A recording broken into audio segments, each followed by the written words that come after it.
One. Welcome back to The Biggish Talk. We break down some of the most influential bestsellers of our generation and read them so you don't have to. We're your hosts, Ira. Sebastian. and Harrison. Today will be the last video about Robert Kiyosaki's Rich Dad, Poor Dad. Are you the rich one? Or are you the poor one? Why not both? For today, we're going to be kind of going into execution and how to seize opportunities.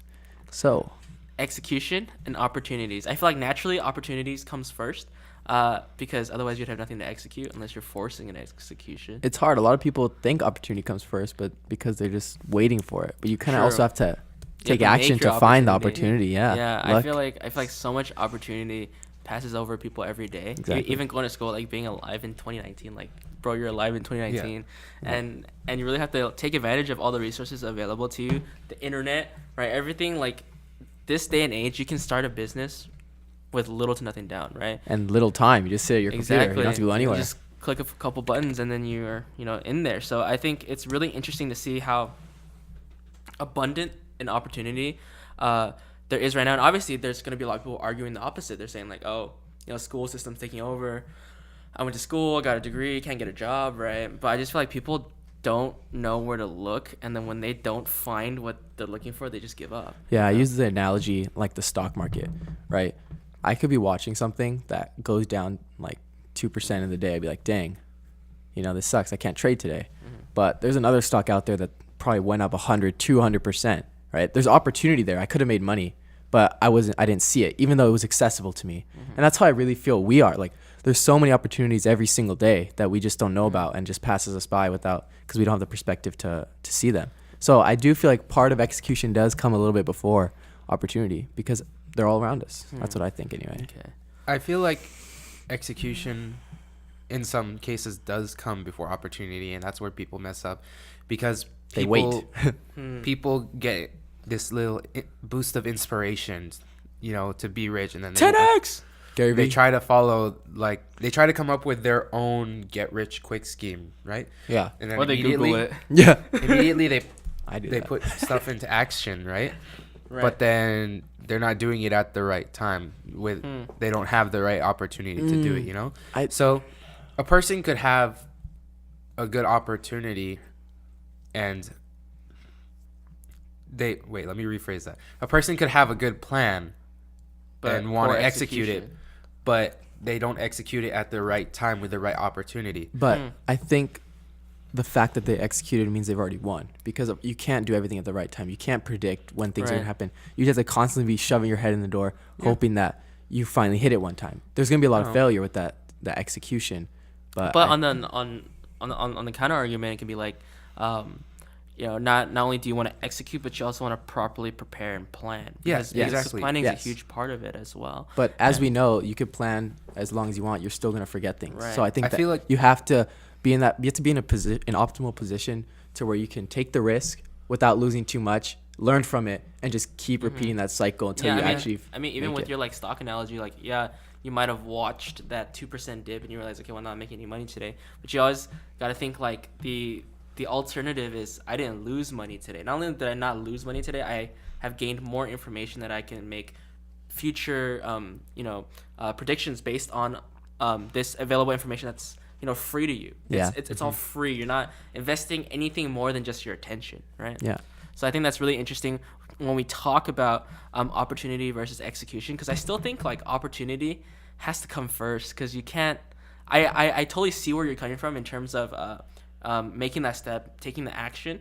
I just think when you execute something, it just has to be a little bit more whole, in my opinion. Just like when I see something in terms of opportunity, because my mind is like, oh, you have to have the opportunity to execute something, whether or not you make the opportunity yourself. But like you have to think about like the small battles in everyday life. If I didn't, read a book one day, like there was no opportunity, but I read that book and that gave me the knowledge to now see an opportunity, right? But I had to execute on pursuing reading that book, which didn't really offer much in a sense. It's like when you're, let's say you grow up and you become a billionaire, you're gonna have a story where there was just one thing that really took off your business. And people be like, wow, that was such a great opportunity for him. But all the steps before that were necessary and all essential. the failures before people just magically forget about. Yeah. They say overnight, right? That. Yeah. but really over 10 years is even over 10 years is overnight, you know. Yeah, I feel- really. really is. You know, as I was saying earlier, with the not only is opportunity something that's put in front of you, opportunity is also timing. You know, even though it's not, when their execution would lead to a failure, which is necessary, yeah, but even then, it's like some people have like possibly $1,000,000 or $1 billion ideas, back them up, and just not have them presented at the right time, literally. Yeah. Like with you know how Toyota has this car, it's called the Mirai, right? The hydrogen fuel cell. Everyone nowadays is like, wow, such innovation, you know, this is exactly what we need to deal with all this global warming and stuff, you know, and to help the ecosystems, you know. Arnold Schwarzenegger backed up the hydrogen fuel cell years ago in cars, you know, but nobody cared, you know, nobody really wanted it at the time, so that's why the idea sort of like failed at And Gary Vee talks about this too.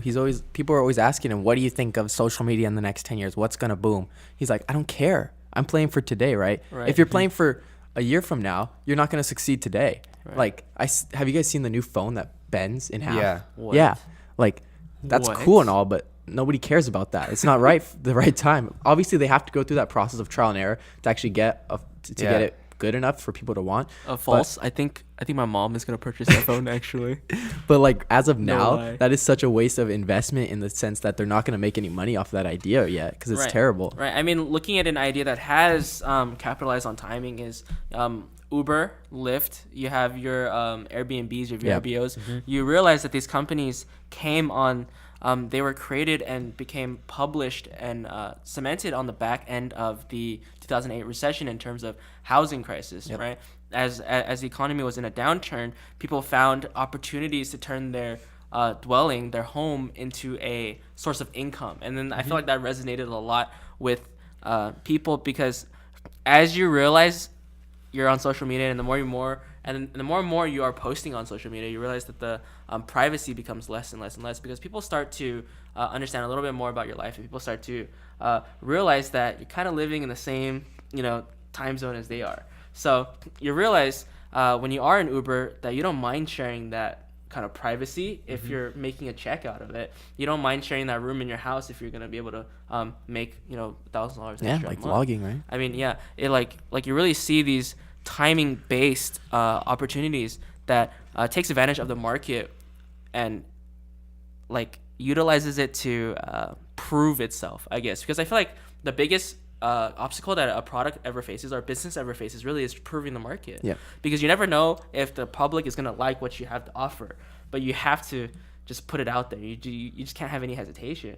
But with Lyft and VRBO and Airbnb, they're able to take advantage of a market to where it was something that the market needed at the time, you know? Yeah. It's hard because you can't know timing. You have to execute into it and hope that it's the right time with as much knowledge as you You know, have. I don't think it's about knowing timing, but I think a lot of it's more geared towards understanding timing.